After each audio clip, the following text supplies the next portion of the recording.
Hey guys, American Pizza Books here. Alright, so this is going to be another book review. I actually just finished this book today, and I definitely have some thoughts on it. And that book is Floating Dragon by Peter Straub. Now, if you don't know Peter Straub, or if you've never read him, he has collaborated with Stephen King on a few books, The Talisman and Black House. And I believe there's supposed to be a third book out. I thought I read that somewhere. I'm not entirely sure. You might check me on that. But he has collaborated with Stephen King a few times. I believe he is also from Maine or around the same area that Stephen King is from, so it's kind of interesting. And also, a little fun fact about this book is that it apparently was one of the books, at least, that inspired Stephen King's It, which is obviously one of Stephen King's most popular books, arguably. You had this 2017 movie and the 2019 movie, the part two of It, and obviously that blew It up again, more so than like the miniseries did back in 1990, and, so that spawned, the popularity of It and, Pennywise and Losers Club and whatnot. But yeah, so this book is one of the inspirations for it. And I can definitely see, like, some of it, but if you decide to read this book on the basis of the fact that it was an inspiration for It, you might be a little disappointed because it really is not that similar to It.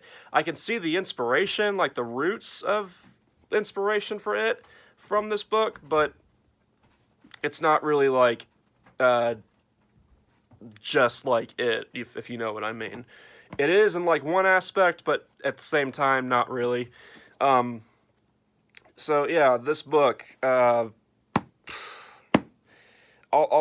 go through, all the categories that I usually go through in my book reviews, but so if you've read any reviews that praise Peter Straub, or any reviews, even reviews that are a bit critical of Peter Straub, you'll probably hear people say that he is a very literary horror author. So, unlike a John Saul, where John Saul kind of just writes, fun horror books. That if you read a John Saul book, you don't really have to think that hard. You can just lose yourself in the book, and you're not weighed down by, like, the writing isn't all fancy and pretty and purpley and whatnot.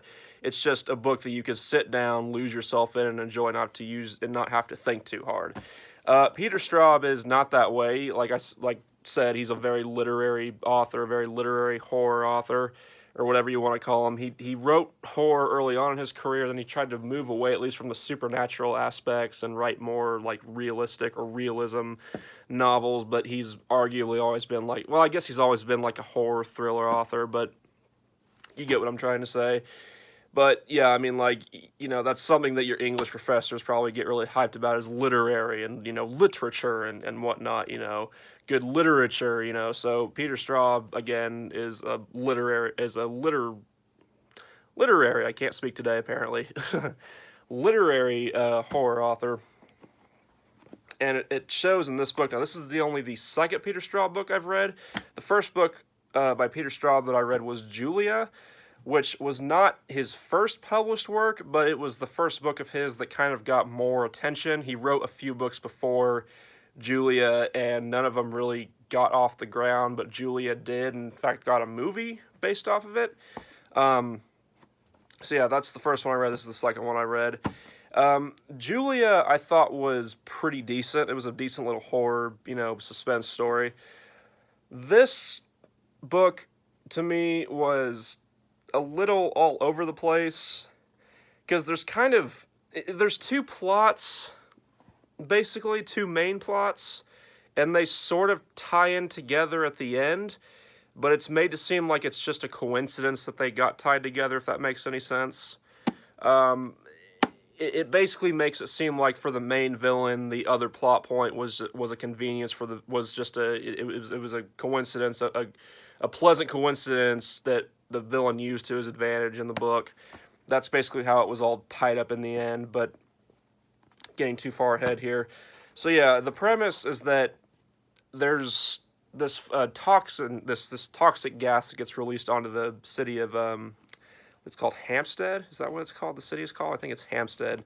I already can't remember the name of the town, but yeah, I think it's called Hampstead. And it causes people to act really weird and oddly, and there's also people who become leakers, and their skin starts to just become like white and liquidy, and then eventually they just evaporate essentially. Um, so it also reminds me of Stephen King's The Tommyknockers, because Tommyknockers has a similar storyline where people in the town in Tommyknockers start to act weird because, like, but in that one it's like an alien spaceship, and because of the presence of it, the town starts to, and the residents of the town start to act like really weird, and things start to happen to them. And this book was actually mentioned in the Tommyknockers, so it was similar to that, but this, of course, came before Tommyknockers, so I guess maybe it was an inspiration for Tommyknockers as well. But yeah, so you've got that plot line, and then you've also got the plot line of there's these four families, which is arguably the four main characters in this book. They're all part of one of these families, and they're all coming back to this town at the same time, and all four families have not been in this town for, like, I think 100 years, a little over 100 years. It's been a while since all four families have been in the town at once, and that kind of also has that has a hand in bringing Gideon Winter, the main villain in this book, back, because he comes back like every so many years and tries to fuck shit up essentially. And one of the characters in this book, Graham Williams, stopped him about like 56 years ago, I think it was. I think the year this book takes place is like 1980, I want to say. So yeah, but the four main characters of there's a lot of characters in this book. There's a lot of side characters, but there's arguably four main characters. There's Richard Albee, who is like a former child star. There's Patsy McLeod, who is she has a power, a psychic power. I think that's what you'd call it, like is it like telepathy, I think. And then you've got Graham Williams, who I just mentioned. He has a bit of a history. He was like accused of being a communist and a bunch of different stuff. Apparently, it's because he refused to sign something that would supposedly benefit his country, and he chose not to sign it, like a piece of legislation or something. So he was like basically viewed as like a traitor, and again like a commie or something like that. So he's got that backstory with him. Then there's Tabby, who is for the majority of this book, he is, I think, 14 or 15. He's just a kid, but he also has a hand in what happens with the book and whatnot. And like I said, there's several side characters and whatnot, but those are arguably your four main characters.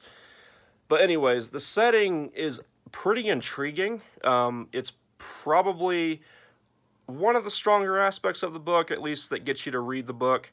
The execution of the setting, or I guess it'd be the synopsis, but the synopsis, setting, whatever, and the plot, again, intriguing, but I felt like it was all over the place, and I didn't feel like it was executed the best, because it feels like the story can't decide what it wants to be, because on the one hand, you've got like this whole government thing with this, again, this gas being released on this town, and then it causes the town to basically fall apart, and the people in the town start acting weird and whatnot, and doing a bunch of crazy shit, some of them anyways.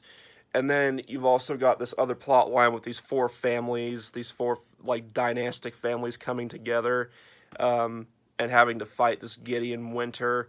So it's like there's two plot lines going on at once, it seems like. And it can't decide what it wants to do or what it wants the main plot to be. So that's how it felt to me. It just felt very convoluted and kind of clusterfuckery. Clusterfuckery, I guess that's a phrase now. But it felt very jumbled. So and that kind of ties into like the pacing and whatnot. The pacing of this book is definitely slow. It's definitely a slower paced book. Now, I've often said that just because a book has a slower pace, that doesn't necessarily mean it's boring. A book can be The pace of a book can be slower, but it can still be interesting. I can still be engaged with what's happening or what's being talked about and whatnot. Um, I wasn't always engaged with what was happening in this book. In fact, I've seen reviews say that like the first 200, 250 pages of this book is very meandering and that it doesn't have a point. I would disagree with that a little bit. I think that the first 200 pages really attempts to introduce us to the four main characters and tries to flesh them out a bit. And I'll get to them in a minute. Um, but I would the first 200 pages was definitely slow. I wouldn't say I was uninterested the entire time, but there were definitely times when I was reading where I was like, okay, what does this have to do with anything that's going on with the rest of the book or the overall plot or the bigger picture of this book? You know, I definitely had those moments. Um, and as far as like the journey of this book, like just like how engaged I was or how much fun I had reading it, there were definitely times where I just was getting bored with this book and just wanted to put it down in favor of something else. So, you know, the pacing.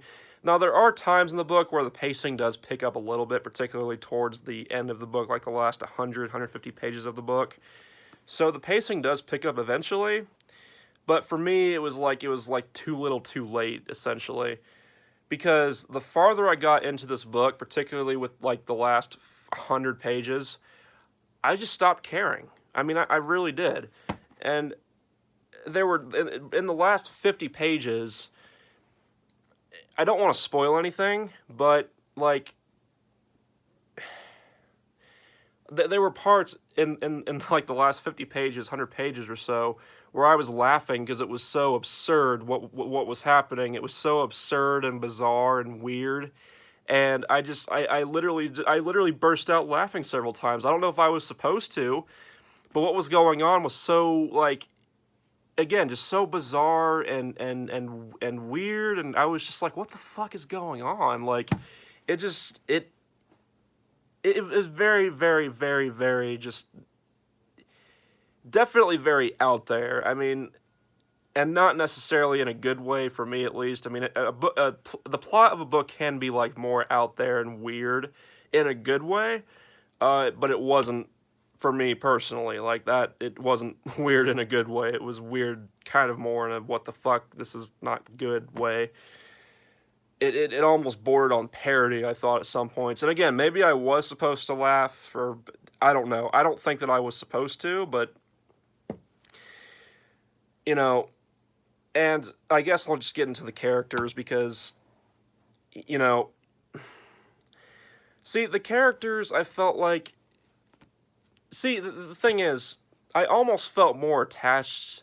I almost felt a little more attached, and to the some of the side characters.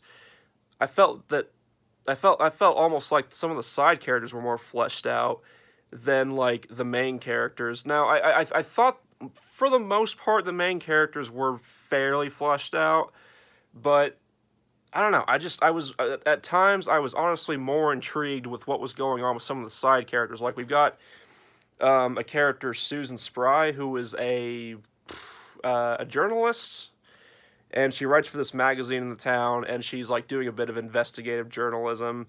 Um, and she actually goes to the house of, because the villain of the story inhabits the body of a doctor in the town, and at one point she actually goes to the house with her attorney to get more information, and that actually led to a pretty creepy confrontation. There was also a cop, Bobo Farnsworth, who was also noticing like a change in his fellow like associates' behavior and whatnot, and something really creepy happens to him too. And I thought that was a really good part of the book that I enjoyed.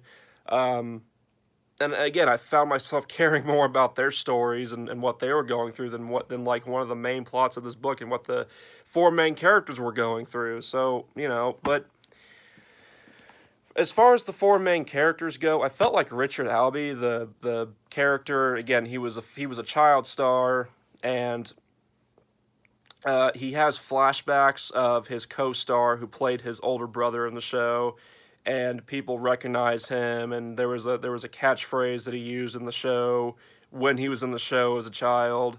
Um, I felt like he was pretty fleshed out. Like I can honestly say that I did care about him as a character and what happened to him. He also has a wife who was pregnant, and spoiler alert, but she ends up dying. The main She gets killed by the main villain of the story, and I felt for him. I felt bad for him because I cared about him as a character because he was actually fleshed out and had some backstory. And I mean, arguably, all four main characters did have backstory. It was more how they developed that I had a problem with. Um, Richard, I really, I liked him as a character. I thought that he had depth, but did he like change as the story progressed, or did anything about him change all that much? I didn't really feel like much changed with him. Um, Maybe a little bit, but I felt like he was basically the same person that he was like in the beginning of the story. There's Tabby Smith, who is the kid who also has is tied in and with the main plot. He goes through a lot. His childhood definitely isn't easy. We kind of follow him.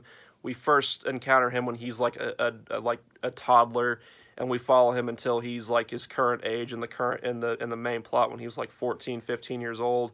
And he has a rough childhood. His mother dies when he's young. His father is just not a very nice person. So he has to deal with a lot of crap, well, with his father, and he's kind of dragged along with his father and gets taken from his grandparents, who are basically his main caretakers because his father can't hold down a job. So you feel for him and all that he goes through. So I felt for Tabby as a character. Um, Graham Williams, who again is the guy who a lot of the town considers to be a not a good guy because of his history and whatnot, and people call him a communist and whatnot. There's parts of this book where it switches to a first person point of view, and you find out that Graham Williams is the one who kayfabe is writing this, is the one who wrote this book. I mean, obviously Peter Straub wrote the book, but you get what I'm saying. But it'll switch over to the first person in parts of the book, I guess to better explain things because Graham Williams in the story felt that he had to. Um, and that was really weird and jarring a little bit. And it happens towards the end too. And like there's a line that says, "You see why I wanted to switch over to this point of view," and I was just like, not really. But so there's Graham Williams, who he's again, I feel that he's a fleshed out character with depth, but I mean, I guess I kind of had a sense for him, but not so much as I did for like Richard and Tabby. Like I knew his history, and it goes into a lot of his history, at least with like the main villain and whatnot, because he did kill off Gideon Winter once, on his own, and now he has to help the three others do it again. But again, I never really felt that attached to his character. And there's also the character of Patsy McLeod. Now, in the beginning, Patsy is kind of under the hand of her husband, who is abusive and an alcoholic, and kind of your stereotypical just abusive alcoholic, husband, mean husband, whatnot. And she's this very mousy, submissive woman in the beginning. But then she meets the three others, and that just changes, I guess. Like, she goes from being this really submissive, mousy woman to all of a sudden she's this, like, strong, powerful woman. And I just didn't find it very believable. And Patsy and Tabby have this like telekinetic connection where they can communicate like telepathically, um, and the narrative sets them up to be like that they have a connection, that they're really close. And again, I didn't buy it. Like I didn't buy that they have this really close like friendship. I didn't buy it because they didn't even know each other, and then they meet, and then it's like they just have this close and I think there are phases of time, like uh not huge phases of time that are skipped through this book. Um, but maybe there was like a span of time, like a week or something, that we didn't see, that they like that all four of them spent together or whatnot. I mean, it's written that all four of these people have like this connection, especially at the end of the book. And again, we're told how much of a connection that they have with each other, but we're not shown that. Like to me there's a lot of telling but not showing in this book, for me at least. Like I didn't understand the connection that Tabby and Patsy had, or that any I kind of understood it with Patsy having a connection with these three other people, because she doesn't really have anyone in her life that she's really close to, and then she finds these other three people who are sort of going through the same things that she is. So I guess in that sense I can understand why they're all four of them are like brought together, and why they have this connection in that sense. And I guess they are all tied together because of their like family, their ancestry. But I don't know, it was just very hard to believe from my end. But Patsy herself, I didn't feel that the character development was earned. I felt like that she developed as a character way too fast, to where it was just unbelievable. And another thing that really irritated me, especially again like in the last 100 pages or so of this book, is that like there's the four main characters, but they're constantly like Richard and Tabby and Graham are constantly talking about how great Patsy is, and how they're almost like in awe of her and like fawning over her almost, and it gets really annoying because we're continuously told that Patsy is this, Patsy is that, Patsy saved them, and Patsy is arguably the one that killed Gideon Winter, even though Richard was the one that. Again, I won't go into that because spoilers, but it it got really old. It got really annoying hearing them constantly just praise Patsy so much and talk about how great she is and whatnot. And again, it was a lot of telling but not showing. I felt like there was a lot of, we're told this and we're told that, but we're not really shown it.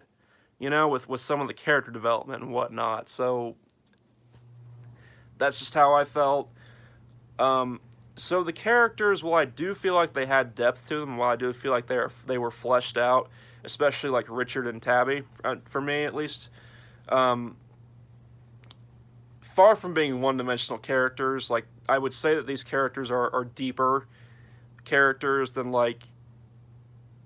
characters that you'd find in like a John Saul novel, or in like other like horror, like deeper than you would find in like a John Saul novel, or maybe like a lower S Dean Koontz novel. But at the same time though, I didn't really care all that much. I mean, I would say I cared for maybe a few of the characters more than others, but overall the characters were pretty, they're not that noteworthy in my opinion. So I don't know. Overall, I would say that I'd give this book like, I don't know, I'd probably give it like a 2.5 out of 5. I almost want to give it a 3 because there were things that I did enjoy in this book. I mean, there were several creepy moments and creepy scenes in this book. Like there was a scene where Richard was at this house because they moved to Hampstead, where all the characters meet up, and they're refurbishing this house that they're moving into. And Richard sees Billy Bentley, his co-star, who was dead, but he sees him outside the window, and like Richard is trying not to look at him because he just doesn't want to look at him, and you don't know if Billy is still there or not outside the window. It's a very creepy scene. There are several more scenes like that in this book that are well written and that are very, very genuinely creepy and whatnot, and I enjoyed that. And I do enjoy like how Peter Straub did sort of flesh out some of the characters in this book. It did feel very, very similar to how Stephen King fleshes out his characters. So I did appreciate that when it happened. Um, and I do appreciate the fact that Straub is more literary with his novels. Like I said, you've got other authors that write horror but aren't as literary. They're just kind of like almost brain candy, which I don't think is a bad thing. I mean, I read primarily, myself and many others read to enjoy. Like, we're not reading just for the sake of reading and feeling smarter than others. Like, a lot of us read to enjoy. And I can enjoy, when a horror novel is done well and when it's more literary based, and that's very much what Straub does. And I can appreciate that, and I do. But there were times in this book where I felt like Peter Straub was getting overly verbose and overly wordy and just so overly descriptive. It almost felt like Peter Straub was just jerking himself off and saying, "Oh, look how well I can write, look how literary I am." It just got really ridiculous. Like, there was actually one sentence. See if I can find it here, but it was really just, it was ridiculous.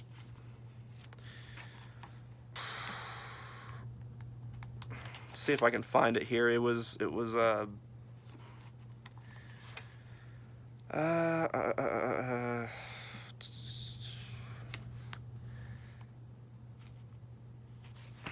seeing if I can find the sentence here, but it was a sentence that read like, she sobbed graceless. A character was sobbing, and it was written as she was sobbing gracelessly and with great emotion. And it's like, yeah, typically when someone is sobbing, they will sob. Like, typically when someone is crying that hard, it'll be pretty emotional. And someone sobbing typically is not graceful. So to say that someone is sobbing very gracelessly is just very odd, an odd way of writing and describing that type of situation and that type of action. It just felt like, again, Straub was trying to just, at times, was just like getting overly like verbose and whatnot. And again, it's like he was like, just saying, "Oh, look at how well I can write." Other authors do that too, don't get me wrong. It's not just Straub. Like, other authors will do that, and it's really, really annoying. And it's just like, dude, just pull your head out of your ass and just write a story. Just write, you don't... I understand. Like, you're a literary writer. I get it. You're a more literary-based writer. I get that. But, you don't have to do that. Just write in your style, but remember that you're trying to write a story here. So, again... It was disappointing because I wanted to like this book. A lot of Peter Straub fans consider this one of their favorites by him, and I really wanted to like this book. But again, there were certain parts, like I said, there were certain parts I enjoyed. I did enjoy the beginning. It was slower, but I at least had more of a sense of the characters, at least more in the beginning, rather than the end, because I feel like there was a lot of character development thrown at us like way too quickly. And there were times where I was just like, what the fuck is going on, especially like towards the end. And I'll be honest, like the last 20 to 30 pages I kind of skimmed because it's like, all right, I just want to get this done and over with. It's like I don't even really care at this point because it's so just over the top and just ridiculous. So that's my thoughts on Floating Dragon by Peter Straub. I mean, let me know what you guys think. A lot of people like this book, and look, I'm not trying to crap on people who do like this book. If you enjoy this book, if it's one of your favorites, that's perfectly fine. I didn't enjoy it all that much. It's not a shit book. It's not. I wouldn't say it's a bad book. Far from it. But I wouldn't consider it I wouldn't consider it a very good one either. Sorry. So, yeah, 2.5 out of 5 stars. If you're going to start with Peter Straub, I'd say start with, like, Julia. That was a pretty decent one. And, some people say that this book, people who didn't like Floating Dragon, it put them off Peter Straub for a while. I wouldn't say this put me off of Peter Straub, because he's got many other books. I think I'll probably read Ghost Story next, since that seems to be the big one of his. And a lot of people seem to enjoy that one, so hopefully that one will be better. At least I will enjoy it better, hopefully. But Anyways, that's my review of Floating Dragon by Peter Straub. Again, let me know what you think. Do you agree? Did you feel similarly? Do you think I'm full of shit? Let me know that too if you feel that way. And yeah, so anyways, that's it for this one. Peace. Have a good day. Keep reading.